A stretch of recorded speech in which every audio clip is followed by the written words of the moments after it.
नमस्कार, बहुत बहुत स्वागत है आप सभी का एफएम न्यूज पर। आप सभी के साथ हाजिर हूं मैं कंचन। शुरुआत करेंगे बुलेटिन की बड़ी अहम खबरों के साथ। टीवी स्क्रीन पर इस वक्त की बड़ी खबर आपको दिखाने जा रहे हैं। केंद्रीय मंत्री के साथ हुई बैठक में सहमति नहीं बनने पर आज किसान दिल्ली कूच यहां पर कर चुके हैं। और आपको बता दें कि लगातार दिल्ली कूच करने की यहां पर सभी कवायद किसानों की ओर से की जा रही है। हालांकि शंभू बॉर्डर पर किसानों को रोकने के लिए सुरक्षा के कड़े इंतजाम किए गए हैं।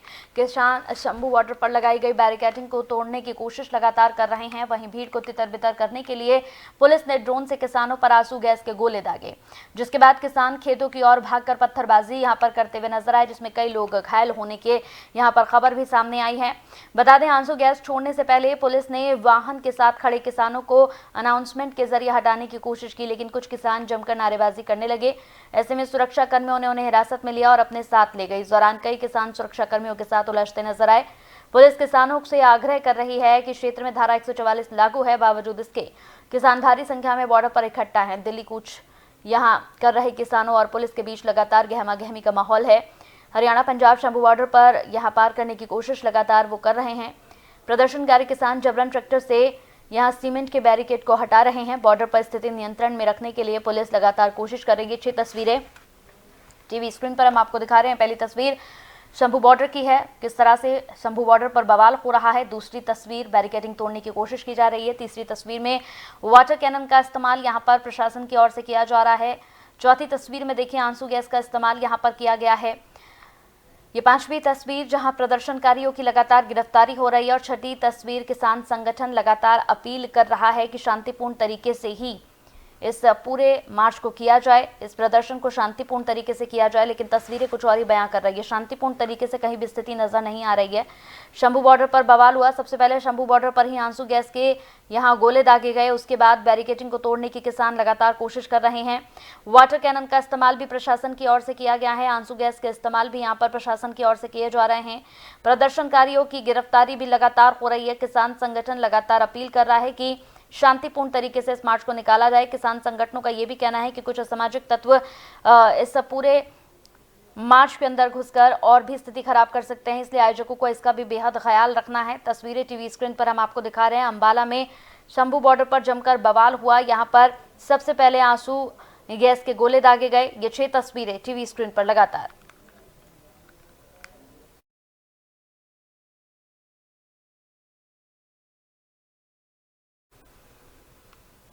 चलिए बढ़ते हैं आगे, बात करते हैं यहाँ पर अगली खबर की। लोकसभा चुनाव को बस अब कुछ ही दिन बचे हैं। इधर विपक्षी इंडिया गठबंधन की मुश्किलें थमने का नाम नहीं ले रही हैं। एक एक कर राजनीतिक पार्टियां किनारा करती जा रही हैं। नीतीश कुमार, जयंत चौधरी तो पहले ही गठबंधन को झटका दे चुके हैं। अब दिल्ली में अरविंद केजरीवाल की आम आदमी पार्टी ने भी सीट शेयरिंग को लेकर शर्त रख दी है। आम आदमी पार्टी ने कांग्रेस को दिल्ली में 1 लोकसभा सीट देने का प्रस्ताव दिया है।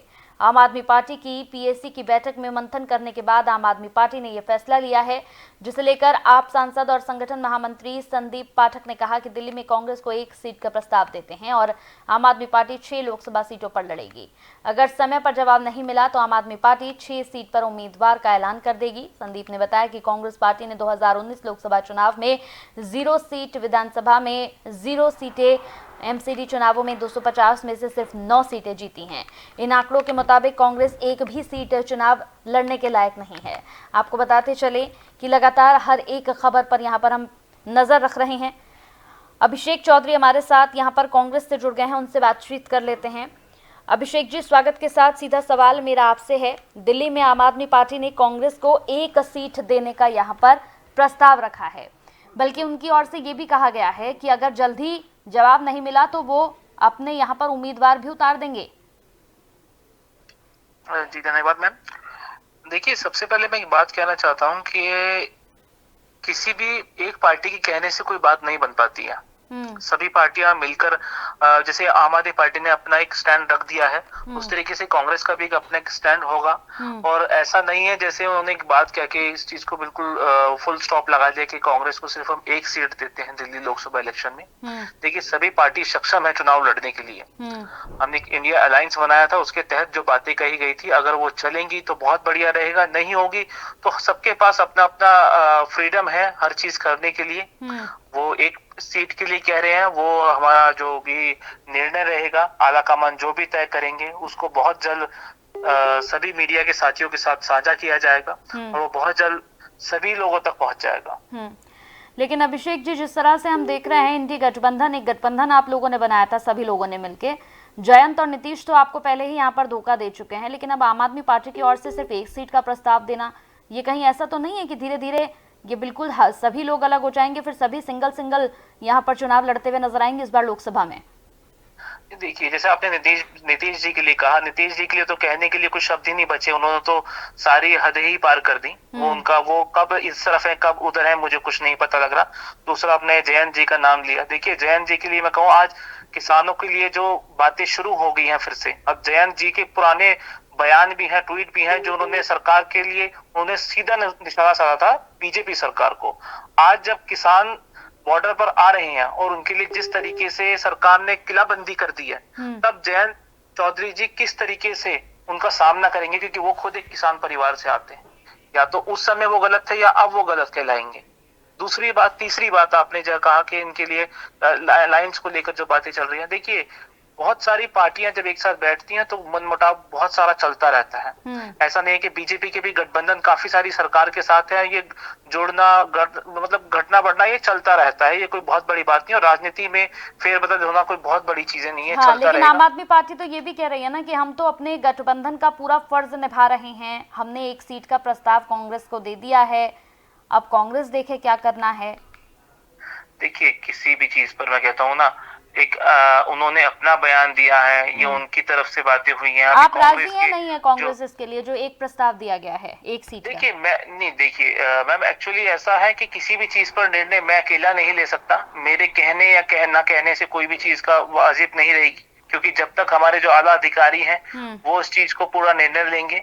जो भी फैसला होगा वो मीडिया के सामने बहुत जल्द रखा जाएगा। उम्मीद है कि जो भी परिणाम होंगे वो अच्छे होंगे और सही चीजें आप सभी के सामने बहुत जल्द रखती जाएंगी। ठीक है, बहुत बहुत शुक्रिया हमारे साथ जुड़ने के लिए आपका। पीएससी की लगातार बैठक हो रही है। आपको बता दें कि आम आदमी पार्टी की ओर से कांग्रेस को एक सीट देने का प्रस्ताव रखा गया है। दिल्ली के परिप्रेक्ष्य में भी मैं कुछ बातें रखना चाहता हूं। दिल्ली के चुनाव में भी आपने देखा होगा, लोकसभा में कांग्रेस पार्टी की 0 सीट है, विधानसभा में भी 0 सीट है। एमसीडी में चुनाव हुए उसमें 250 में से 9 सीटें कांग्रेस पार्टी की आई हुई है। अगर आप मेरिट बेसिस पे और ये पूरे आंकड़े को देखें तो कांग्रेस पार्टी की एक भी सीट इस डेटा के हिसाब से नहीं बनती है। लेकिन डेटा सिर्फ इंपॉर्टेंट नहीं है, जो अलायंस का धर्मा है और अलायंस का मान रखते हुए, कांग्रेस पार्टी की मान रखते हुए भी हम उन्हें एक सीट ऑफर करते हैं, तो हमारा ये प्रपोजल है कि कांग्रेस पार्टी एक सीट पे लड़े और 6 सीट पे आम आदमी पार्टी लड़े। आज कैंडिडेट की घोषणा हम नहीं कर रहे। मैं उम्मीद करता हूं कि दिल्ली के परिप्रेक्ष्य में बातचीत शुरू हो, बहुत जल्दी बातचीत का निष्कर्ष निकले, हम सारे अपने काम पे लगे, और अगर फिर भी निष्कर्ष नहीं निकलता है तो हम अगले कुछ दिनों में जो 6 सीट हम कह रहे हैं उन 6 सीटों पे हम उम्मीदवार की घोषणा करेंगे और हम अपनी तैयारी, अपना काम।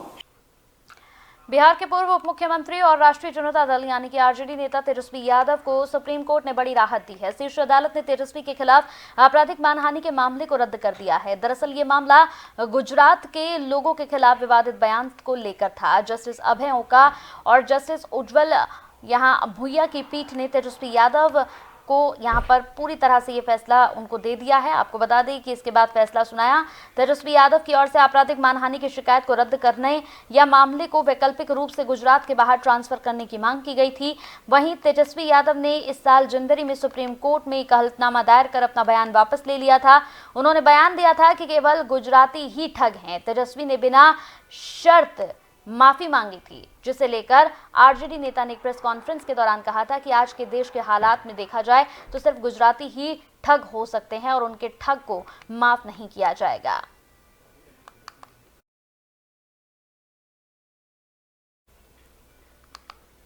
बढ़ते हैं आगे, बात करते हैं यहाँ पर अगली खबर की। मध्य प्रदेश की मोहन सरकार ने 4 महीने के लिए सोमवार को अंतरिम बजट विधानसभा में पेश किया। ये बजट 4 महीने के लिए है, इसीलिए इसे लेखा उदान या अंतरिम बजट कहा जा रहा है।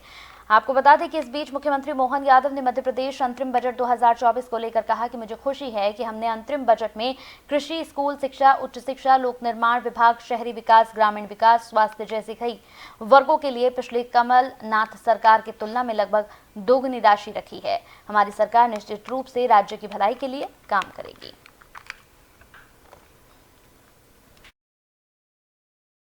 मुझे इस बात की प्रसन्नता है कि हमारी सरकार ने कृषि, स्कूल शिक्षा, उच्च शिक्षा, लोक निर्माण विभाग, शहरी विकास, ग्रामीण विकास, स्वास्थ्य, जल संसाधन, जनजाति, अनुसूचित जाति सभी वर्गों के लिए पिछली कमलनाथ सरकार से लगभग दुगनी राशि हमने अंतरिम बजट में रखी है और इन वर्गों में पर्याप्त धनराशि देकर के हमने कोशिश की कि हमारी विकास परक सभी कामों के लिए पर्याप्त धनराशि दे।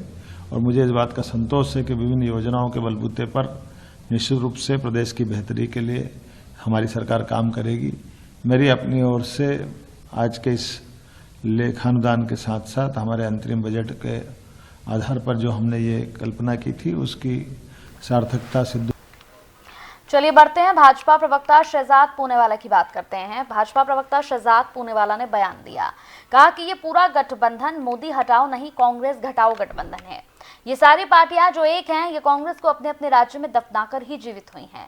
राहुल गांधी जब से यात्रा पर निकले हैं कोई न्याय की बात तो कर ही नहीं रहा है, लेकिन उन्हीं के साथ ही लोग उनको बाय बाय जरूर कह रहे हैं। जिस स्थिति में कांग्रेस आज है मुझे लगता है कि उन्हें पहले इंडी जोड़ो यात्रा निकालनी चाहिए। देखिए, ये एक और अविश्वास प्रस्ताव कांग्रेस पार्टी के खिलाफ पारित हो रहा है। पहले ममता बनर्जी जी ने कहा कि 2 सीट लेना है तो लो वरना मैं अकेले लड़ लूंगी। बिहार में जो आपने देखा ही है क्या हुआ है। पंजाब में आम आदमी पार्टी ने बोला 13 की 13 सीट और चंडीगढ़ की सीट हम ही लड़ेंगे। आज दिल्ली में भी नो कॉन्फिडेंस मोशन पारित करते हुए अल्टीमेटम दे दिया है। महाराष्ट्र में भी आपको याद होगा कि वहां पर संजय राउत ने कहा था ये तो पार्टी जीरो से शुरू होगी और महाराष्ट्र में कांग्रेस के नेता भी कांग्रेस को छोड़ रहे हैं, चाहे मिलिंद देओरा हो, अशोक चव्हाण जी हो। उत्तर प्रदेश में भी अखिलेश जी ने सीटें अनाउंस कर दी और कह दिया कि लेना है तो लो। तो ये पूरा गठबंधन जो है, दरअसल ये गठबंधन मोदी हटाओ नहीं, ये कांग्रेस घटाओ गठबंधन है। किस प्रकार से कांग्रेस को 200-250 सीटों में निपटा दिया जाए, इसी का गठबंधन है। क्योंकि ये सारी पार्टियां जो एक हुई है, दरअसल ये कांग्रेस को अपने अपने राज्यों में दफनाने के बाद ही तो जीवित हुई है। पंजाब में आम आदमी पार्टी कैसे जीवित हुई? कांग्रेस को दफनाकर। दिल्ली में कैसे जीवित हुई? कांग्रेस को दफनाकर। तो जिन लोगों ने पहले ही कांग्रेस का अंतिम संस्कार करने का काम किया है वो कांग्रेस को आज जीवित क्यों करेंगे? आज सवाल ये भी बनता है कि देखिए, राहुल गांधी जी जब से यात्रा पर निकले हैं कोई न्याय की तो बात कर नहीं रहे, परंतु उन्हीं के साथी लोग उनको बाय बाय जरूर कह रहे हैं। बिहार से, उत्तर प्रदेश से, पंजाब से, दिल्ली से, बंगाल से, जिस स्थिति में आज वो है, मुझे लगता है इनको पहले इंडी जोड़ो यात्रा निकालनी चाहिए। बिहार के गोपालगंज में एआईएमआईएम के प्रदेश सचिव और जिला अध्यक्ष अब्दुल सलाम उर्फ असलम मुखिया की हत्या पर एआईएमआईएम प्रमुख असदुद्दीन ओवैसी ने बयान दिया। उन्होंने कहा कि नीतीश कुमार एक बार फिर से बिहार के मुख्यमंत्री बने तो उन्होंने तोहफा दिया। गोपालगंज में हमारी पार्टी के एक वरिष्ठ नेता अब्दुल सलाम की हत्या कर दी गई। सिवान में भी 2 महीने पहले हमारी पार्टी के एक वरिष्ठ नेता की हत्या कर दी गई। ऐसा लग रहा है कि मानो नीतीश कुमार के शासन में कानून व्यवस्था पर कोई नियंत्रण ही नहीं हो पा रहा है।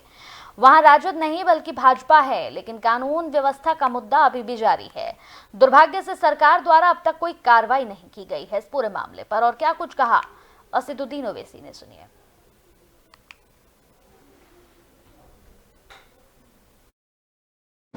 नीतीश कुमार जैसे ही दोबारा बिहार के मुख्यमंत्री बने, उन्होंने एक सौगात दिया है और गोपालगंज में हमारे पार्टी के एक सीनियर नेता अब्दुल सबान साहब की हत्या कर दी गई है और उनके सर में और उनके पेट में गोलियां मारकर उनकी हत्या कर दी गई है। और बाजू जो डिस्ट्रिक्ट है, सिवान में भी हमारे एक सीनियर लीडर की हत्या कर दी गई आज से 2 महीने पहले। तो ऐसा लग रहा है कि नीतीश कुमार के राज में कोई लॉ एंड ऑर्डर पे कंट्रोल नहीं है। राजद नहीं है, बीजेपी आई तब भी ये लॉ एंड ऑर्डर का मसला बरकरार है और बड़े अफसोस की बात है कि अब तक सरकार की तरफ से कोई एक्शन नहीं लिया गया। क्यों अब्दुल सलाम साहब को उनकी हत्या की गई, कौन है उनके पीछे, कौन है ये लोग, क्या कर रहे हैं लोग, इस पर कोई एक्शन नहीं ले रहे और ये पूरी जिम्मेदारी सरकार पर आती है। नीतीश कुमार चलिए बढ़ते हैं आगे, बात करते हैं यहाँ पर अगली खबर की। आपको बताते चले कि लगातार जिस तरह से किसानों का मार्च निकल रहा है, इस पर बयानबाजी भी शुरू हो गई है। सपा प्रमुख अखिलेश यादव ने किसानों के मार्च को लेकर कहा कि जो कुछ हो रहा है और जिस प्रकार की खबरें आ रही हैं कि आंसू गैस के गोले छोड़े जा रहे हैं, किसानों को रोकने के लिए, आंदोलन खत्म करने के लिए किलो के साथ साथ दीवारें तक खड़ी कर दी गई हैं। प्रशासन के माध्यम से सरकार जो कर सकती थी कर रही है। दिल्ली की सरकार किसी की आवाज को दबाना चाहती है। ये वही सरकार के लोग हैं जिन्होंने किसानों से कहा था कि उनकी आय दोगुनी हो जाएगी, फसल की कीमत मिलेगी, एमएसपी लागू करेंगे, लेकिन आज किसानों के साथ सिर्फ धोखा हुआ है। जो कुछ हो रहा है और जिस तरह से खबरें आ रही हैं कि आंसू गैस और उससे पहले किसानों को रोकने के लिए, आंदोलन को खत्म करने के लिए कीलों से लेकर के न जाने क्या क्या दीवारें तक खड़ी की गई और प्रशासन के माध्यम से जो सरकार कर सकती थी वो सरकार कर रही है। दिल्ली की सरकार जानबूझ करके किसानों की आवाज दबाना चाहती है। ये वही सरकार के लोग हैं जिन्होंने किसान को कहा कि उनकी आय दोगुनी हो जाएगी, फसल की कीमत मिलेगी, एमएसपी लागू करेंगे। कुछ वर्षों पहले हमने और आपने देखा किसान आकर के धरने पे बैठ गए। 800 से ज्यादा किसानों की आत्महत्या हुई या हत्या हो गई, जान चली गई, लेकिन उसके बावजूद भी सरकार किसानों को एमएसपी देने के लिए तैयार नहीं है। तो जो सरकार किसानों के नाम पर वोट लेना चाहती हो, जो सरकार स्वामीनाथन जी को भारत रत्न दे रही हो, जो सरकार किसानों के नेता चौधरी चरण सिंह जी को सम्मान दे रही हो, भारत रत्न, आखिरकार किसान को एमएसपी क्यों नहीं? या एमएसपी देना नहीं चाहती सरकार? बड़े लोगों से मिली हुई है सरकार, जो लोग